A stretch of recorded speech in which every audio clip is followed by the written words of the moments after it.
بسم الله الرحمن الرحيم الحمد لله رب العالمين والصلاة والسلام على أشرف الأنبياء والمرسلين سيدنا وحبيبنا محمد صلى الله عليه وعلى آله ومن تبعهم بإحسان إلى يوم الدين أما بعد. وأن أبي رقية تميم الداري رضي الله تعالى عنه النبي صلى الله عليه وسلم قال: الدين النصيحة. قلنا لمن؟ قال: لله ولكتابه ولرسوله ولأئمة المسلمين وآمتهم. رواه Muslim. Bismillahir Rahmanir Rahim. Today's hadith is narrated on the authenticity of Tamim Dari radiallahu ta'ala anhu. And Tamim Dari radiallahu ta'ala anhu is that companion who came to Rasulullah sallallahu alayhi wasallam in the 9th year of Hijrah. And he said to Rasulullah sallallahu alayhi wasallam that I want to accept Islam. And before I accept Islam, let me tell you why I want to accept Islam. Previous to his acceptance of Islam, he was a Christian. And he said to Rasulullah sallallahu alayhi wasallam that I am a fisherman. My business is I catch fish, shrimp, and then I bring it to Makkah, I bring it to Madinah Munawwara, and I sell it here. And while we were gone to catch fish, the ocean began to throw our ship around. And soon we came to an island, and we got off on this island. And on this island I saw a man, who I approached this man, and this man himself was unique. Because he had so much hair on him that it was hard to tell his front from his back. And we asked him who he is, and he said, I am Jassasa. I am a spy. And he then tells us that in this monastery there's a person that is waiting for you. Tamim Dari radiallahu anhu, he says that, I found it weird, I found it ajib, that we came here by accident. We weren't meant to come here. The ship threw us around, we came and we hit this island, and we came here by accident. How is somebody waiting here for us? But still we went into this monastery, and we saw that there was a being that was tied up. And he had shackles that were tied to his neck, to his hands. That was tying his hands to his neck. And his knees were shackled to the wall. And he asked us a series of questions. We asked him, who are you? And before answering our question, he asked us a series of questions. And then he finally asked us a question about, did the Prophet from the land between the valleys, the mountains, did he come to the city where there are date palm trees? And Tamim Dari said, yes, there's a man who claims to be a prophet, and he came from Makkah to Mukarramah, and now he's in Madinah to Munawwara. And this man, this being that was locked up, he then replied back to Tamim Dari, soon my time will come where I will be released. Soon my time will come where I will be released. And he tells Tamim Dari who he is. He says, I am Dajjal. I am Dajjal. And when I am released, I will travel to earth in 40 days. My first day will be equivalent to a year, my second day equivalent to a month, then a week, and the remainder 37 days will be equivalent to regular days. And every city that I go into, while I travel the whole world, every city that I go into, I will cause chaos and corruption. Except for 2 cities, I will not be allowed. Makkah to Mukarramah and Taibah. Rasulullah sallallahu alayhi wasallam, when he heard this hadith, when he heard this from Tamim Dari, and the other companions were sitting there, he asked the companions, did I not tell you about this? I told you about this. Rasulullah sallallahu alayhi wasallam, in one of these he says, Ma min nabiyyin, that no prophet has came except for they have scared the people about Dajjal. Every single prophet. Every single prophet, they came and they told the people, watch out for Dajjal, watch out for the fitna and Dajjal, watch out for the fitna and Dajjal. And Rasulullah sallallahu alayhi wasallam says, I am the barrier between you and Dajjal. And then Rasulullah sallallahu alayhi wasallam, he had a staff in his hand, he hit the staff on the ground, and he said, this is Taibah. Meaning Madinah to Munawwara, it is Taibah. And whoever is safe in Makkah to Mukarramah or Madinah to Munawwara, they'll be free from the fitna of Dajjal. So it was this companion, Tamim Dari, who saw Dajjal for himself, and then he came and narrated this to Rasulullah sallallahu alaihi wasallam. This was around in the 9th year of Hijrah, when Rasulullah sallallahu alaihi wasallam, toward the end of Rasulullah sallallahu alaihi wasallam, Rasulullah sallallahu alaihi wasallam was only alive for a little bit more. And Tamim Dari radiallahu ta'ala anhu, after Rasulullah sallallahu alaihi wasallam passed away, he then migrated during the time of Uthman radiallahu ta'ala to Palestine, and he passed away there at 40 years after Nubuwwah. There are some narrations that Tamim Dari was around 620 years old, that he lived 6 years as a Christian and 6 years as a Muslim. There are other narrations that 6 years as a Muslim and 6 years as a Christian and 30 years as a Muslim. However, Tamim Dari was known for his piety. He was really pious. And at the time of Umar, when he was in Madinah Munawwarah, he was known to be one of the most pious people in Madinah Munawwarah. That one time, there was a volcano that erupted outside of Madinah Munawwarah, and fire had came into the city. And Umar said that, call Tamim Dari. And when Tamim Dari came, he said, Tamim, I want you to put out this fire. Get rid of this fire. And Tamim Dari said, who am I? How can I put this fire out? And Umar said, go ahead. I know you can do it. And Tamim Dari said, I didn't know what to do, so I began to blow with my mouth and push with my hands. I give it air. And the fire began to go back. The fire began to go back until it went into where it came from. And Umar radiallahu ta'ala, he replied back, and when he saw this, he said, لَيْسَ الْخَبْرُ كَالْمُعَاينَةِ, that hearing it is not the same as seeing it. Right? A person who sees it, he won't be the same as the person who hears it. If you see this happen, the miracle like this happen, is at a different level. But Tamim Dari, he narrates a total of 15 hadiths that are in Imam Bukhari's compilation, Imam Muslim's compilation. In this hadith, a very important hadith, where Tamim Dari radiallahu ta'ala, he says that أن النبي صلى الله عليه وسلم قال, one day we were sitting with Rasulullah صلى الله عليه وسلم, and Rasulullah صلى الله عليه وسلم said, الدين النصيحة, that our religion is nasiha. قلنا لمن, and we asked Rasulullah صلى الله عليه وسلم, that Rasulullah, who should we have this nasiha towards? And Rasulullah صلى الله عليه وسلم first he said, لله ولكتابه ولرسوله, from Allah subhanahu wa ta'ala, from his books, ولرسوله, and his prophet. وَلِأَئِمَّةِ الْمُسْلِمِينَ, and from the scholars and the leaders of the believers, وَلِأَمَّتِهِمْ, and to general common folk. Now, the question is, the word nasiha, we commonly translate this word as advice. Right? Nasiha, you ask somebody for nasiha, and you ask for advice. And in this hadith, Rasulullah sallallahu alayhi wa sallam, when he uses the word nasiha, or anywhere in the Quran where Allah subhanahu wa ta'ala uses the word nasiha, where Allah subhanahu wa ta'ala says, Tawbatan, Ya ayyuhalladhina amanu tubu ila Allahi tawbatan nasuha. So here Allah subhanahu wa ta'ala isn't saying repent to Allah subhanahu wa ta'ala, repentance of advice, but the meaning Allah subhanahu wa ta'ala uses, and the meaning of Rasulullah sallallahu alayhi wa sallam here is using, that a sincere repentance. So in this hadith, Rasulullah sallallahu alayhi wa sallam is saying, Ad-dinu nasiha, our religion is all about sincerity. It's about being sincere to Allah subhanahu wa ta'ala. It's about being sincere. And the companions asked, who should we be sincere to? And number one, your sincerity belongs to Allah subhanahu wa ta'ala. Your sincerity, it belongs to Allah subhanahu wa ta'ala. Now, how can a person be sincere to Allah subhanahu wa ta'ala? Number one, as believers, we believe, قُلْ هُوَ اللَّهُ أَحَدٌ اللَّهُ الصَّمَدُ لَمْ يَلِدْ وَلَمْ يُولَدْ وَلَمْ يَكُنْ لَهُ كُفُوًا أَحَدٌ. The third verse where we said, لَمْ يَلِدْ وَلَمْ يُولَدْ, that Allah subhanahu wa ta'ala does not give birth, and He was not given birth. Meaning Allah subhanahu wa ta'ala cannot have a brother, sister, cousin, aunt, uncle, any other relationships. So the question is, what should our relationship to Allah subhanahu wa ta'ala be? Because we are sincere to our friends. We are sincere to our parents. We're sincere to our spouse. We're sincere to our children. Our children are sincere to us. So what should our relation be to Allah subhanahu wa ta'ala, that such a relation demands us to be sincere to Allah subhanahu wa ta'ala? And this is answered in our kalima. In our second kalima, where we read, Ashhadu an la ilaha illallah, wa ashhadu anna Muhammadan, number one, he is Abdu. Then after that, he is Rasul.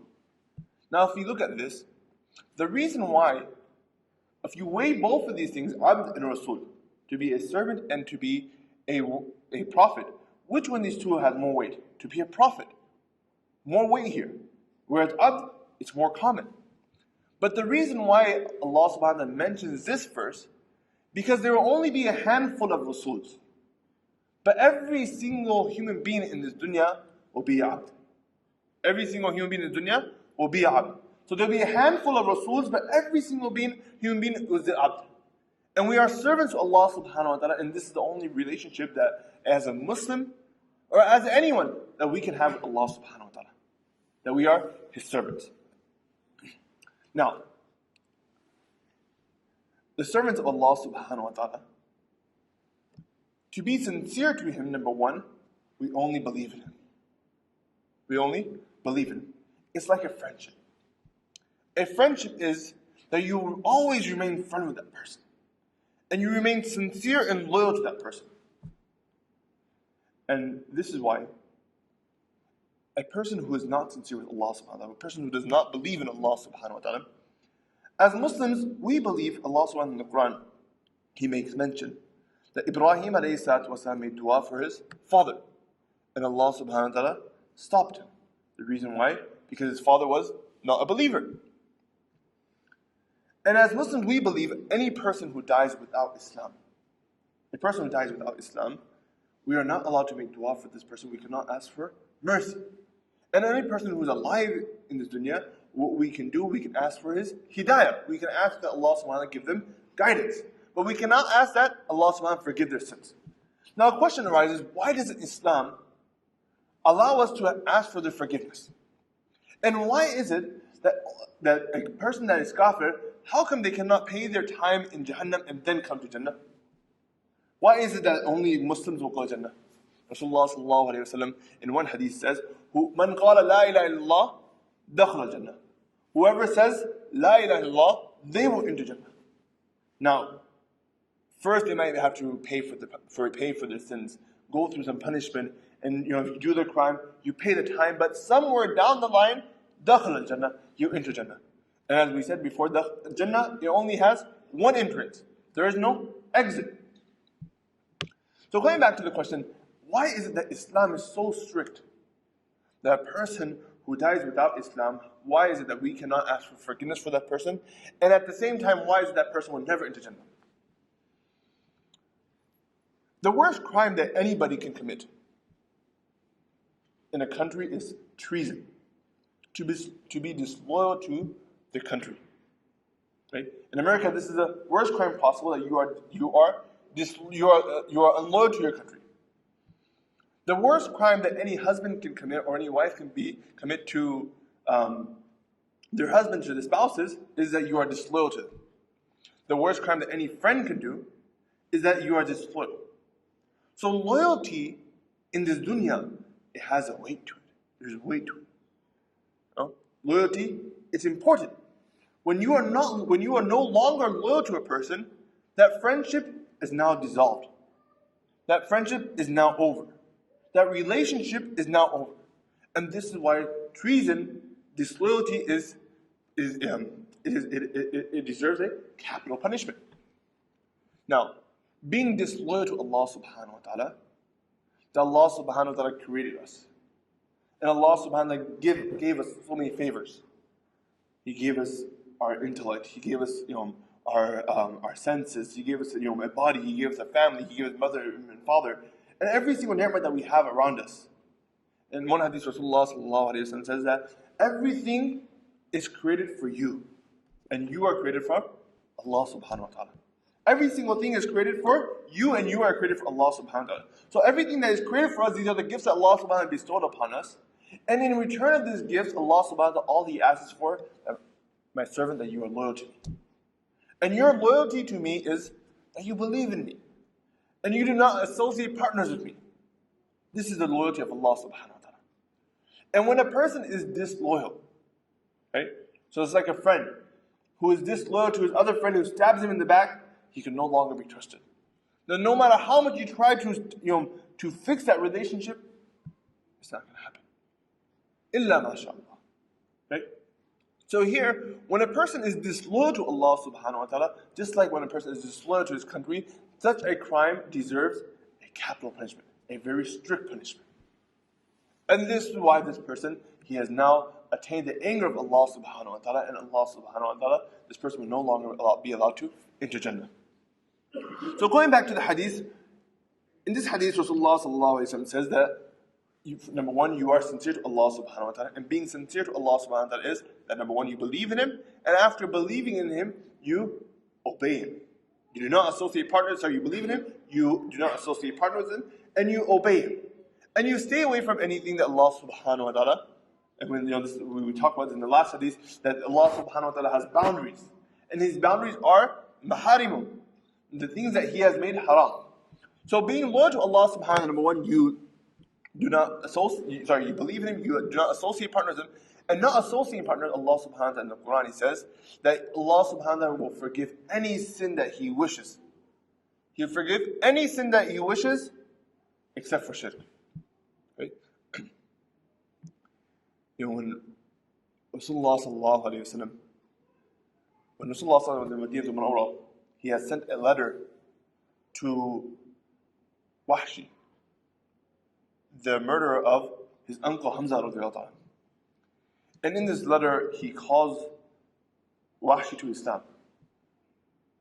Wahshi reads his letter and he replies back to Rasulullah sallallahu alayhi wa sallam that in your religion, a person like me is considered a sinner. Right? Why? Because I have killed. If I accept your religion, I will be considered a sinner and I will end up in Jahannam. Your religion is not for me. Rasulullah sallallahu alayhi wa sallam, he received this letter and Allah subhanahu wa ta'ala revealed verses for Wahshi. Right? Allah subhanahu wa ta'ala revealed verses for Wahshi. And the verses that Allah subhanahu wa ta'ala revealed that when a person repents to Allah subhanahu wa ta'ala, إِلَّا مَنْ تَابَ وَعَمِلَ وَعَمِلَ صَالِحًا, and he has to do good deeds. Right? And when these verses came to Wahshi, he says, look, there's too many conditions here. The conditions are that I have to believe, and then I have to do good deeds, and then I have to do this, and then I have to do this. There's too many conditions here. This religion is not for me. Again, this goes to Rasulullah sallallahu alaihi wasallam. Rasulullah sallallahu alaihi wasallam receives another verse, and the verse that Rasulullah sallallahu alaihi wasallam receives is that Allah subhanahu wa ta'ala will forgive all the sins. Allah subhanahu wa ta'ala will forgive any sin except for shirk. Right? Illa man sha. Whatever Allah subhanahu wa ta'ala wants. Allah subhanahu wa ta'ala will forgive any sin that He wills except for shirk. Now this goes to goes to Wahshi. Wahshi reads this and he says, look, this says what Allah subhanahu wa ta'ala wills. How do I know if Allah subhanahu wa ta'ala is willing to forgive me or not? He said, you know what? This religion is not for me. Again, this goes to Rasulullah sallallahu alayhi wa sallam, and Rasulullah sallallahu alayhi wa sallam receives another verse. And Rasulullah sallallahu alayhi wa sallam sends this verse to Wahshi. And this verse, after reading this verse, Wahshi says that, you want, this religion is for me. And he gets on a horse and he comes to Madinah Munawwarah. And he sits in the gathering of Rasulullah sallallahu alayhi wa sallam. And when he comes to the gathering of Rasulullah sallallahu alayhi wa sallam, he has his face covered. He has his face covered, and Rasulullah sallallahu alayhi wa sallam asks him, who are you? He says, Rasulullah, before I unveil my face, if I unveil my face, I'm scared that I will be attacked, that I will be harmed. Can you give me peace? Can you give me security? If I can open my face, will I have security? Rasulullah sallallahu alaihi wasallam said, I am sent as rahmatul lil alameen. I am sent as a mercy to mankind. There's no one here that can hurt you, with my presence. And the verse that Wahshi he read in the last letter, قُلْ يَا عِبَادِيَ الَّذِينَ أَسْرَفُوا عَلَىٰ أَنفُسِهِمْ لَا تَقْنَطُوا بِرَحْمَةِ اللَّهِ. That all my servants, those that transgress upon themselves. All my servants, those that transgress upon themselves. We spoke about this verse previously. That Umar radiallahu ta'ala, when he was asked when Umar asked that what is the verse that has the most mercy of Allah, what has the most hope in it? Which verse has the most hope in it? Abdullah ibn Mas'ud radiallahu ta'ala replied back, يَا عِبَادِيَ الَّذِينَ أَسْرَفُوا عَلَىٰ أَنفُسِهِمْ. That this verse right here, it has the most hope in it. And this hope that this verse gave, it changed Wahshi. It brought Wahshi into Islam. Now Wahshi, at that time, you have to understand, he was there was a bounty for his head. That he killed the uncle of Rasulullah sallallahu alaihi wasallam, and Rasulullah sallallahu alaihi wasallam, he had a special relationship with Hazrat Hamza radiallahu anhu. That he actually had 3 relationships with Hazrat Hamza. Rasulullah sallallahu alaihi wasallam, he had 3 relationships with Hamza. Not only was he his uncle, but he was his cousin as well. Rasulullah sallallahu alaihi wasallam mother and Hamza mother, they were sisters. And when Abdullah got married to Amina, as Hamza's mother, she got married to Abdul Muttalib.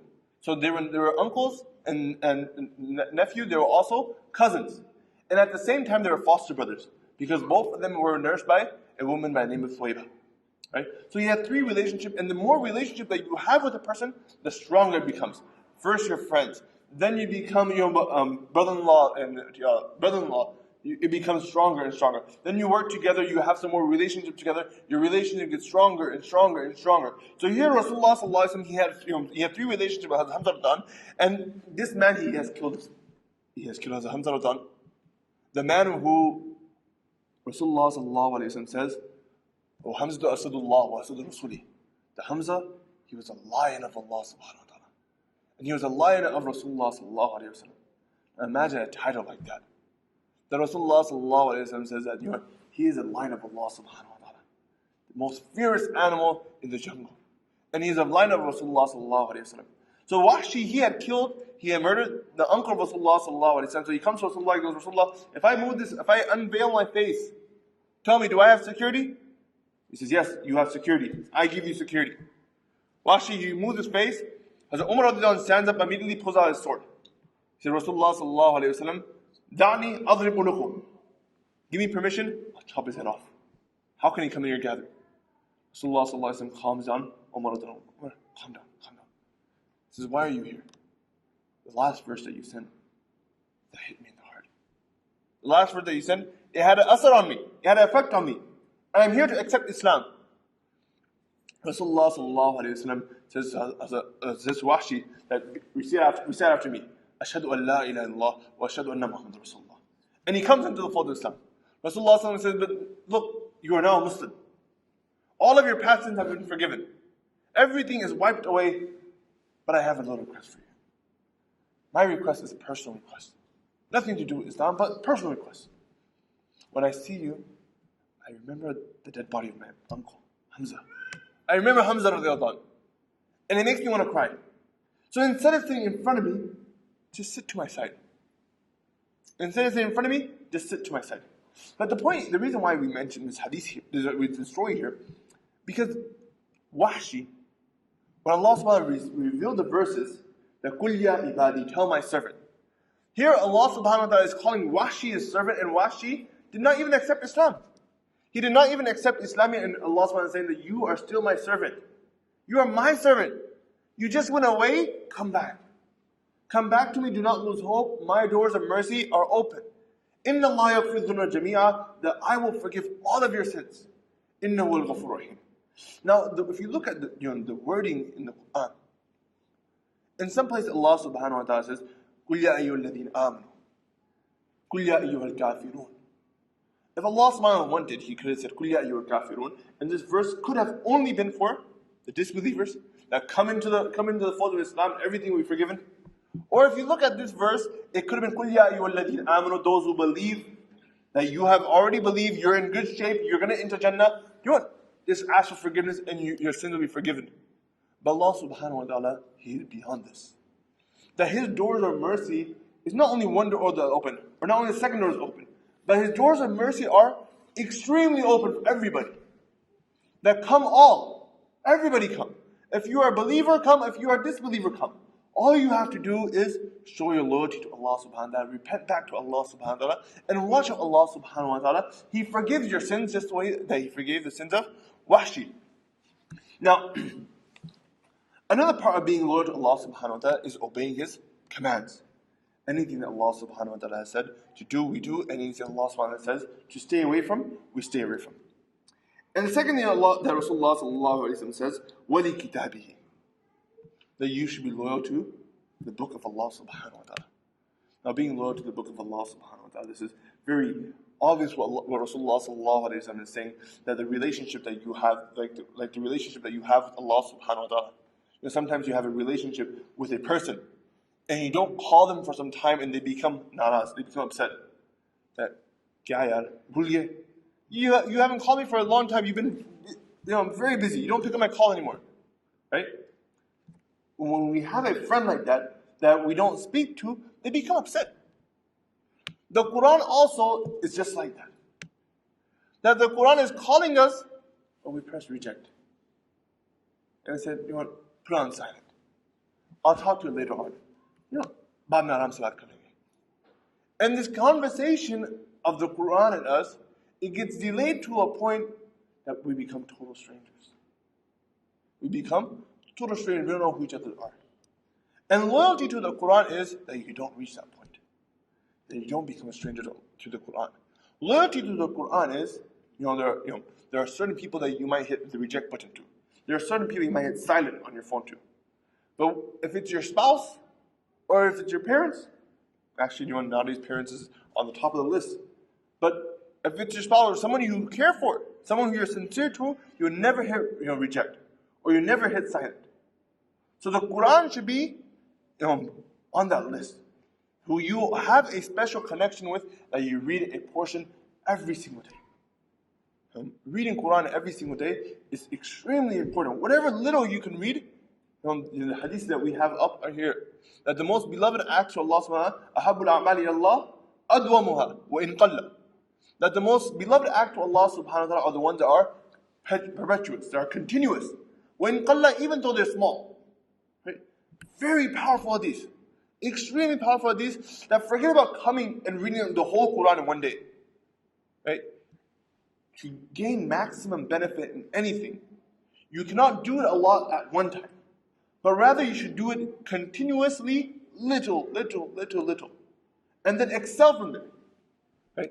If a person goes to the gym and said, today I'm going to lose weight, and he's there for 12 hours, what's going to happen? Next day, nothing. Right? And he goes to once a month, 12 hours, so he will see no results.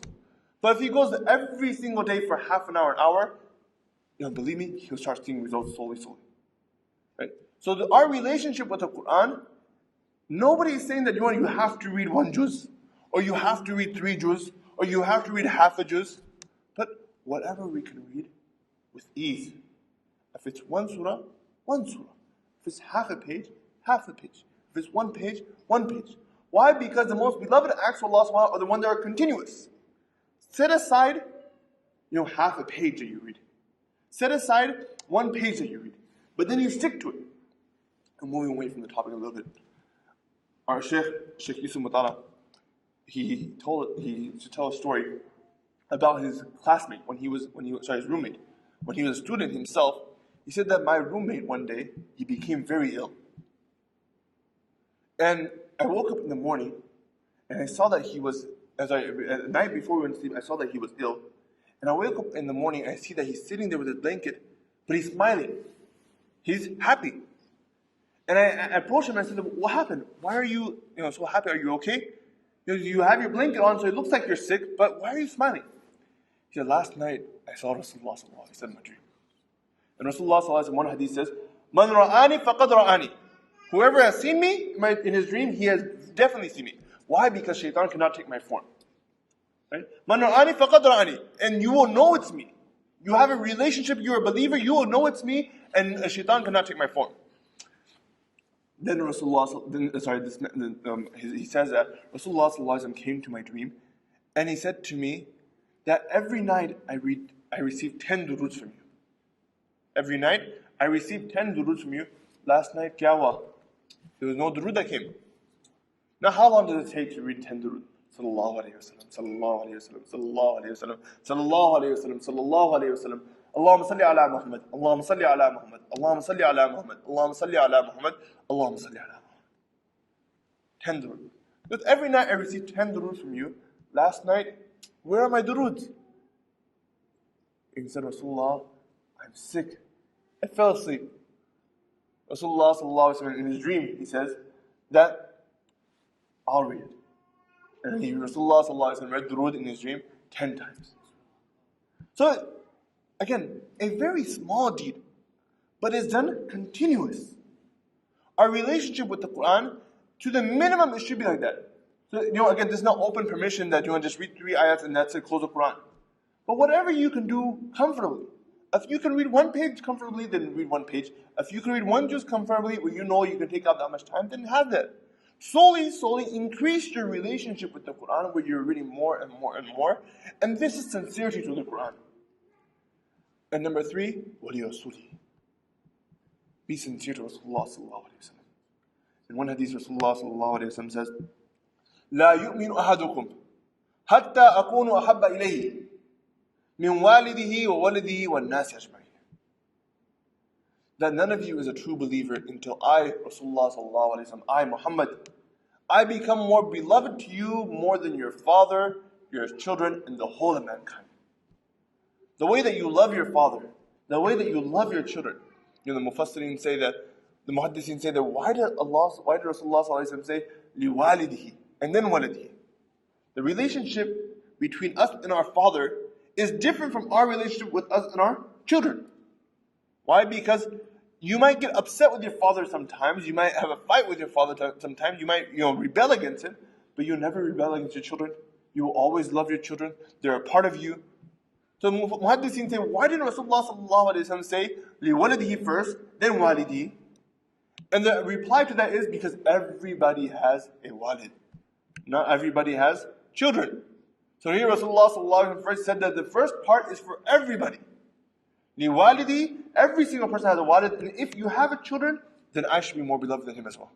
The way you love your father, the way you love your children. More than anything in the world, Rasulullah sallallahu alaihi wasallam should be first. A very strong love with Rasulullah sallallahu alaihi wasallam. That, muhabba, love. Love has an ajib quality. That when you hear the name of your beloved, hair on your back stands up.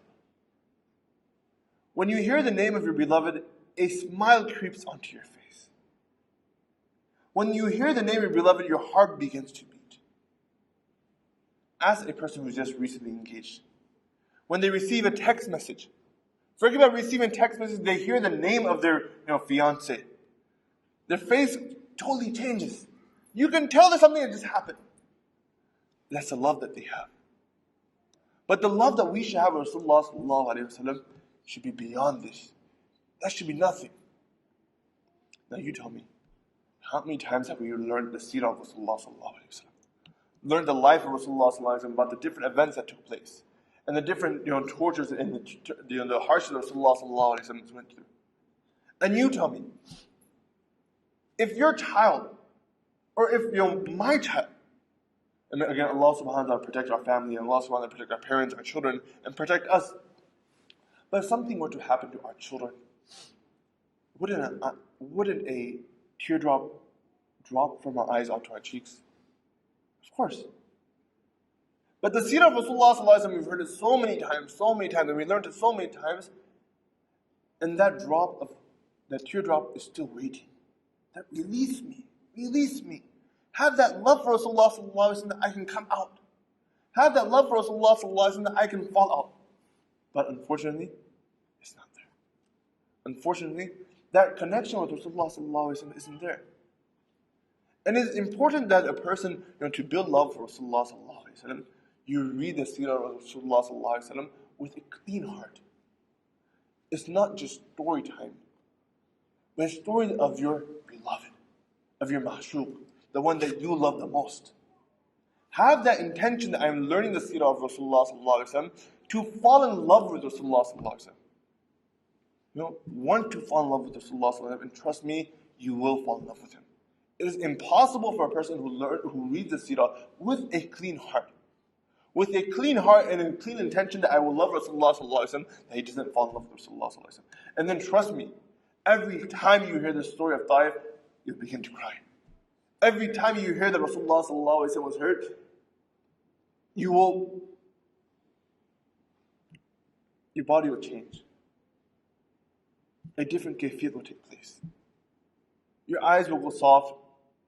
The hair on your body will begin to stand up. But that kayfiyat, that quality, that feeling, it just can't come up. It has to be built. That relationship has to be built with Rasulullah sallallahu alaihi wasallam.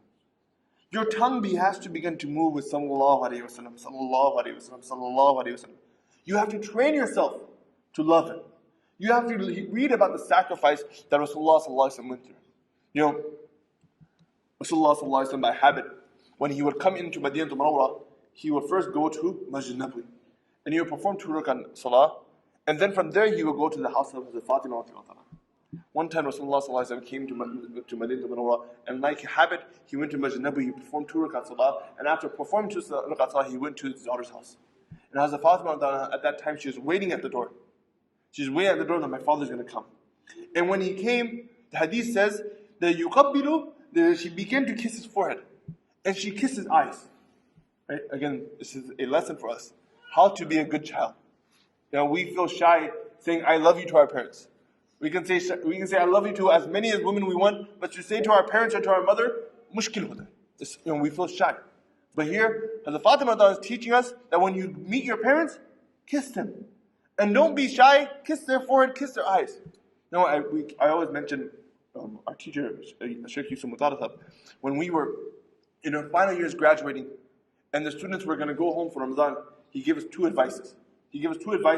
One was, do not miss your salah.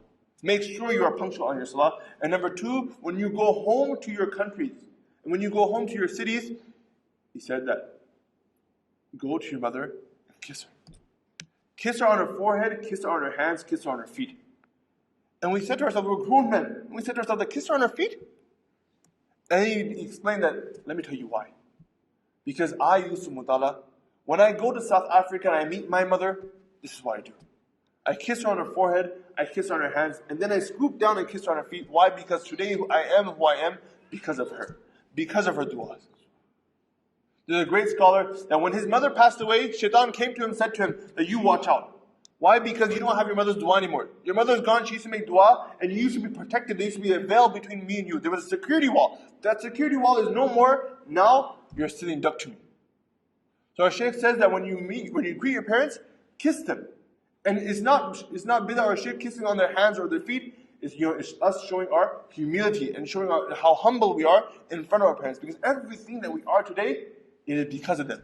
So here, the Fatima, she kisses the forehead of Rasulullah sallallahu alaihi wasallam. She kisses the eyes of Rasulullah sallallahu alaihi wasallam. And then she says to Rasulullah sallallahu alaihi wasallam, and she uses the words, O Prophet of Allah. She didn't say, my father. She says, O Prophet of Allah, how much hardships are you going to go through? That you came back and your clothes are dirty, your body is dirty, your hair is messed up. How much hardships are you going to go to? And Rasulullah sallallahu alaihi wasallam replies back to Hazrat Fatima radiallahu anha. Now you just imagine the hardships that Rasulullah sallallahu alaihi wasallam went through 1400 years ago. The reason why he went through those hardships, Allah subhanahu wa ta'ala, he had already promised Rasulullah sallallahu alaihi wasallam that غَفَرَهُ مَا تَقَدَّمَ مِنْ ذَنْبِهِ, that all of his sins were forgiven. But Allah subhanahu wa ta'ala, he promised Rasulullah sallallahu alaihi wasallam all of his sins were forgiven, but Rasulullah sallallahu alaihi wasallam still went through those hardships for you and I. And then he says to his daughter Fatima radiallahu anha, the reason why I do this, so that a day comes that where the sun rises and where the sun sets, in every single house in this world, the message of Islam will enter there. The message of Islam will enter into every single house, and that people will know what is Islam. People will understand who is Allah subhanahu wa ta'ala. And if they accept this message, this calling comes to every single human being. Every single human being this calling comes to, but then it is up to that person, does he accept this message or does he reject it? And if he accepts it, then we will be united in Jannah. We will meet in Jannah. So here, Rasulullah sallallahu alayhi wa sallam, he says, Wali Rasuli, that you owe Rasulullah sallallahu alayhi wa sallam. Not that you should, but you owe Rasulullah sallallahu alayhi wa sallam your sincerity. Because Rasulullah sallallahu alayhi wa sallam, another hadith, that he would stand up in salah until his feet would swell. Until his feet would swell. Now imagine how long you had to stand in salah for your feet to swell. That after so long that the blood circulation begins to cut off and it goes all the way to your feet begin to swell. And when he's asked about this, as Aisha, she asked Rasulullah, the Prophet of Allah, why do you do this? Why do you put yourself to such hardship? He says, أَفَلَنْ أَقُولَ عَبْدًا شَكُورًا, should not be a thankful servant to Allah subhanahu wa ta'ala. Why? Because there are people that are going to come 1400 years after who I have to ask for istighfar for, who I have to ask for mercy for. I have to ask Allah subhanahu wa ta'ala to forgive them. In the final Hajj of Rasulullah sallallahu alaihi wasallam, Rasulullah sallallahu alaihi wasallam is given a dua, saying that ask what you want. And he says, oh Allah subhanahu wa ta'ala, do not punish my whole ummah. The way that you punish Ad and Thamud and Lut and these different nations, do not punish my whole ummah that the whole ummah is destroyed. And then he asked Allah subhanahu wa ta'ala, oh Allah, anybody who believes in me, forgive all of this. And then Allah subhanahu wa ta'ala said, wait, that one, we have to hold on. They have to work for it. So here when Rasulullah sallallahu alaihi wasallam had a chance to make dua for himself, he chose to make dua for his ummah. So, again, he deserves our loyalty. It's not that we should, but every single human being, every single believer should have a special love for Rasulullah sallallahu alaihi wasallam. And this topic of loving Rasulullah sallallahu alaihi wasallam, it demands a time of its own. You can't just squeeze it into one hadith and expect justice to be done. But there should be a special topic of just the love of Rasulullah sallallahu alaihi wasallam and the hardship that Rasulullah sallallahu alaihi wasallam went through, and what he's done for us and what he will do for us. Because to love anybody, because as human beings we're selfish. The first thing that we ask, why should I love this person? What has that person done for me? And Rasulullah sallallahu alaihi wasallam, not only has he done stuff for us, but he will also do in the hereafter. On the day of judgment, Rasulullah sallallahu alaihi wasallam, he will, in one hadith, there's a story mentioned that Rasulullah sallallahu alaihi wasallam will hear about some believers that are in Jannah, the last people that are in Jannah. And Rasulullah sallallahu alaihi wasallam will get off of his throne because on that day he will be a king. And he will take off his crown and he will put it there and put it down and he will fall into sajda. And he will begin to cry. A grown man crying on the day of judgment, where he has been given everything. He has been given Kawthar, abundance of good, and he's begin the fountain of Kawthar, and he's begin sifarish, to intercede, and he begins to cry in front of Allah subhanahu wa ta'ala, and Allah subhanahu wa ta'ala will ask, Ya Muhammad, kum ya Muhammad, what's wrong? Even though Allah subhanahu wa ta'ala knows, he will ask Rasulullah, what's wrong? Why are you crying? And Rasulullah sallallahu alaihi wasallam replied, Ummati, Ummati, my nation, my nation. How can I take this position as a king if there are people of my nation that are burning in the fire of Jahannam? So here, once again, وَلِرَسُولِهِ وَلِأَئِمَّةِ الْمُسْلِمِينَ, you should also be sincere to the scholars of the religion, sincere to learn from them, and at the same time, if they make any mistakes, be tolerant with them. As scholars of course do make mistakes. At the end of the day, they're human beings. But in one hadith, Rasulullah sallallahu alaihi wasallam makes mention that whoever has hatred for a friend of Allah subhanahu wa ta'ala, meaning a wali of Allah, a person who spent time learning this religion, then he has waged war with Allah subhanahu wa ta'ala. Right? He has waged war with Allah subhanahu wa ta'ala. Nowadays,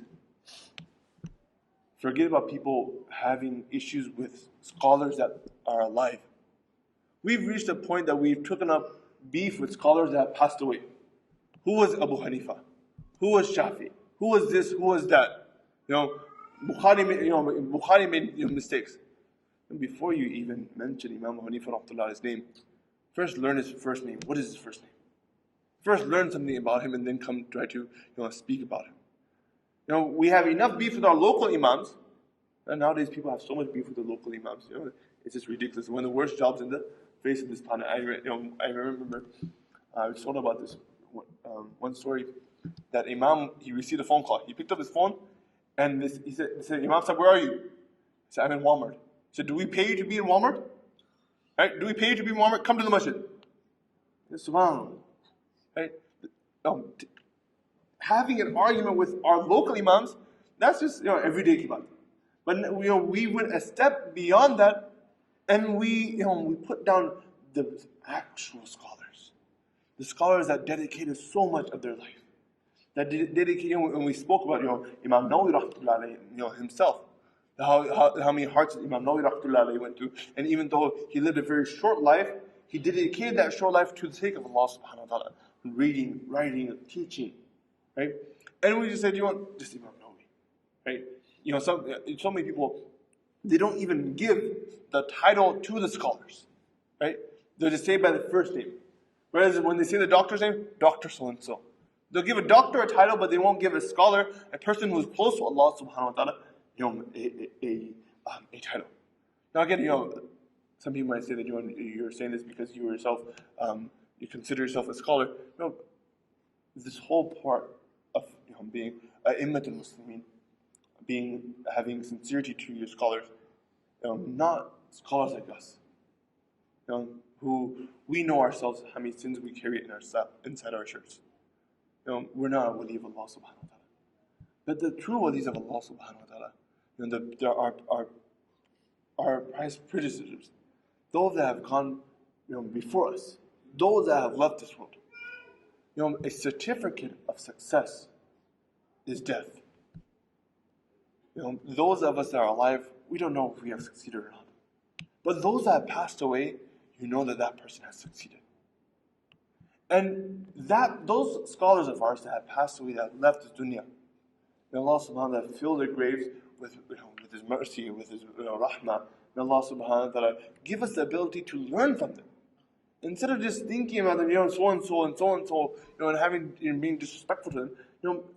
One very key element of learning knowledge is respect. And we spoke about this in Hadith of Jibreel, the way Jibreel alayhi salatu wasalam came into the gathering, and the respect that he had for his teacher. Because Rasulullah sallallahu alayhi wasallam is his teacher. And nowadays, the biggest teacher that we have is Allama Google or Mufti Yahoo. Right? These are the biggest teachers that we have. Anything, ask them. Instead of going and looking from actual scholars and learning from actual scholars, information can be transmitted through a book. Information can be transmitted from the internet to your brain. But knowledge, it comes from heart to heart. It comes from heart to heart, the sincerity of the teachers. We studied for many years under our teachers. And subhanAllah, the small things that they said to us, it still rings a bell in our hearts. And we still remember that our sheikh said this, our teacher said this at this time, and he said that at this time. Right? So here Rasulullah sallallahu alaihi wasallam says, وَلِأَئِمَّةِ الْمُسْلِمِينَ and وَعَامَّتِهِمْ. And then you should be sincere to general human beings, to one another, brothers against brothers, Muslims with Muslims. And this is something that we lack altogether. That there is no loyalty amongst Muslims today. And this is why Muslims today are so weak. Because we'll be loyal to any other person. We'll be loyal to any other person, but loyalty amongst ourselves is something that is lacking. And Rasulullah Allah subhanahu wa ta'ala in the Quran, where He talks about the believers, وَالَّذِينَ مَعَهُ أَشِدَّاءُ الْكُفَّارِ but رُحَمَاءُ بَيْنَهُم. Allah subhanahu wa ta'ala in the Quran, when He talks about the companions, that Muhammadur Rasulullah, وَالَّذِينَ مَعَهُ, that Rasulullah sallallahu alaihi wasallam and the people that are with him, the companions, أَشِدَّاءُ عَلَى الْكُفَّارِ, when they speak to the believers, they're firm, they're solid.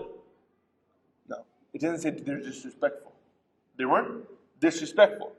They were respectful, but they were solid. رُحَمَاءُ بَيْنَهُم. But when they're amongst each other, they had mercy on one another. Our situation is the total opposite. That a non-believer comes into the masjid, yes sir, yes sir, yes sir. And our own people in the masjid, hey, shh, be quiet. Right? We're the total opposite. But we should have a special love with one another, a special sincerity to one another. That our loyalty to another believer should be at another level. And we commonly ask each other, Assalamu alaikum, how are you? And before the person replies, how he is, we're gone. Right? Before he says that today's been a bad day for me, we're not listening, we're out of there. But sincerity is that you care for your brother, that you make their hardships your hardships. Right? In today's day and age, we have no time for other people's hardships. We have no time to see what's happening in their house. We have no time to see is everything okay with them. Right? Forget about that. We have no time to give them advice. Keep your problems to yourself. I'm busy. It's a very general statement that we make. In this hadith, Rasulullah sallallahu alaihi wasallam. Actually, this hadith I want to elaborate on it more next week. But in this hadith, it was narrated by Mubeen Kamani, who was the first Christian, and he was that one companion who actually saw the Dajjal, who came to Rasulullah sallallahu alaihi wasallam and said to Rasulullah sallallahu alaihi wasallam that I want to accept Islam. Rasulullah but I want to tell you the story why I want to accept Islam. And then he said that we were in a ship and the sea threw us around, the tide threw us around, but we came to an island and we met a person there who was extremely hairy, and when we asked the person, who are you? He said, I'm I am a spy. And the person inside this monastery, he's waiting for you, and we found it weird, it was ajib to us, that how could this person be waiting for us? Well, we came here by accident. But when we went inside, this person was shackled up and he was tied up. And we asked this person, who he was, and he said, look, I'll tell you, but first you have to answer my questions. And he asked us a series of questions, then he finally said that, did the Prophet come from the city that lies between valleys, that lies between mountains, and has he been to the city where date palm trees are there? And we tell him, yes, Rasulullah sallallahu alaihi wasallam, the Prophet has came, that there is a man who claims himself to be a Prophet, and then this person that was tied up, he said that my time will soon be here, that soon I will be released. Let me tell you who I am. I am Dajjal. I am Dajjal, and I will travel across the world, and I will go across the world in 40 days. My first day will be the amount of a year, equivalent to a year. My second day will be equivalent to a month. My third day will be equivalent to a week, and the remainder days will be just normal days. And the remaining 37 days will be normal days. And I will go to every single city, and I will cause chaos and corruption. Rasulullah sallallahu alaihi wasallam, he spent a long time, talking to the people, talking to the companions about Dajjal. And to the point that the companions would say that we had a clear picture what Dajjal looked like. Even though we'd never seen him, but we knew what he looked like. In another hadith, the companions said that Rasulullah would scare us about Dajjal so much, we felt that maybe he was outside the door. That he was just about to come, and Rasulullah is preparing us, that he's going to come right now, he's coming immediately. Prepare yourselves. Right? And Rasulullah said that I will travel the world except for two places. I won't be able to go in two cities, and that is Makkah al-Mukarramah and Taibah. And Rasulullah, when he heard this, he told the companions, did I not tell you about this? Did I not warn you about this? I told you all of this. And then he took his staff and he hit it on the ground and said, this is Taibah. And at the Tamim Dari, he had narrated 15 hadiths. Amongst these hadiths are this hadith right here where he says that I was with Rasulullah that Nabi sallallahu alayhi wa sallam, that verily Rasulullah sallallahu alayhi wa sallam said, called Ad-Dinu Nasiha, that our religion is sincerity. Our religion is sincerity, advice. And that's why a person that you ask advice from, you want sincere advice. The reason why you ask them, because you want their sincerity, that they will give you their sincere opinion, that religion is all about sincerity. And we ask, the companions said that we ask, liman, who should we be sincere to?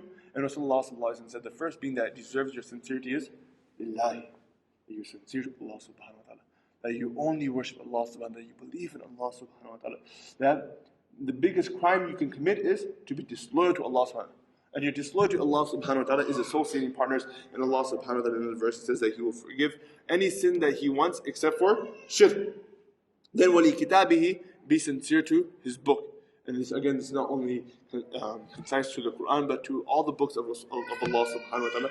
But our relationship with the Quran should be at a different level. We should not become strangers with the Quran, but we should be loyal friends, that we have a connection with the Quran, and that this connection is on a small. We have some friends that we hear after a month, we hear after a couple of months, we barely hear from them, right? But we have those friends that we hear all the time.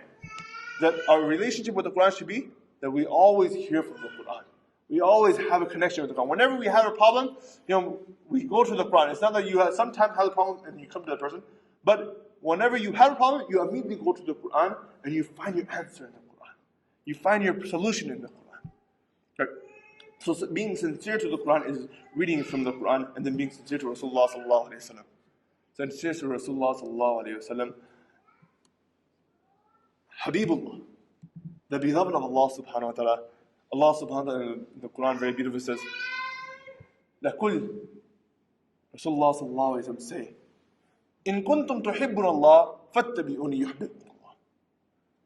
A very simple recipe. إِن كُنْتُمْ تُحِبُّنَ اللَّهِ. If you want to love Allah subhanahu wa ta'ala, if this is the outcome that you want, إِن كُنْتُمْ تُحِبُّنَ اللَّهِ, if you want to love Allah subhanahu wa ta'ala, the recipe is فَاتَّبِعُونِ. Follow Rasulullah sallallahu alayhi wa sallam. But the outcome will be different. You wanted to love Allah subhanahu wa ta'ala, and if you do this much, فَاتَّبِعُونِ, you do this much, your outcome will not be what you expected. The outcome will actually be better. And that will be يُحْبِبْكُمُ اللَّهِ. Allah subhanahu wa ta'ala will turn around and love you. Allah subhanahu wa ta'ala will turn around and love you. In one hadith of Rasulullah sallallahu alayhi wa sallam. And inshallah we'll cover that next week. But in this hadith, in this ayah, Allah subhanahu wa ta'ala said that if you love Allah subhanahu wa ta'ala, then follow the way of Rasulullah sallallahu alayhi wa sallam. Follow a sunnah. Adopt a sunnah in your life. That this week I'll act upon this sunnah. And then next week I'll act upon this sunnah. You know, when we were children, I remember playing basketball with somebody. And playing basketball with this person was kind of always awkward. And the reason why, because he would keep sticking his tongue out. And whenever he's driving the lane, he would stick his tongue out. Doing this, he would stick his tongue out. Do that, doing his tongue out. And we approached him and it's kind of awkward. Why? Because you touch our arms sometimes, you touch this part of our body, and we have your saliva on us. And we said that, why do you do that? Why do you stick your tongue out? Does it make you faster? Does it make you better? You know, tell us, we will do it as well. And he said, the reason why I do it, because I want to be like Mike. I want to be like Michael Jordan. Michael Jordan does it, that's why I want to do it. So a person should have that relationship with Rasulullah sallallahu alaihi wasallam. That I want to be like Muhammad sallallahu alaihi wasallam. That this sunnah that I'm adopting, whether it be a big sunnah or a small sunnah, any sunnah. You know, we spoke about this before, that the companions of Rasulullah sallallahu alaihi wasallam, they acted upon a sunnah because it was a sunnah. They acted upon a sunnah because of the sunnah of Rasulullah sallallahu alaihi wasallam. And we leave a sunnah because it's just a sunnah. We leave the sunnah of Rasulullah because it's just a sunnah. It's not for us. We don't have to do it, but it's only sunnah.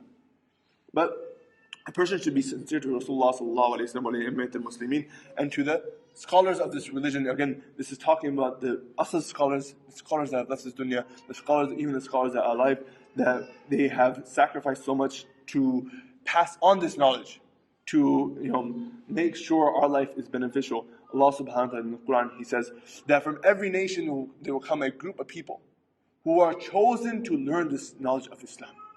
Who are chosen to learn this knowledge of Islam. And then وَلِعَامَّتِهِمْ, and then to the common folks, that we should be sincere to other Muslims as well. Inshallah, next week we'll talk about nasiha. What is nasiha? Who should we seek nasiha from? And then we'll go over some nasiha that Rasulullah sallallahu alaihi wasallam gave, that the companions gave, that people before us, the nasiha that they passed on for us. Jazakumullah khair. Assalamu alaikum wa rahmatullahi wa barakatuh. Subhanallah.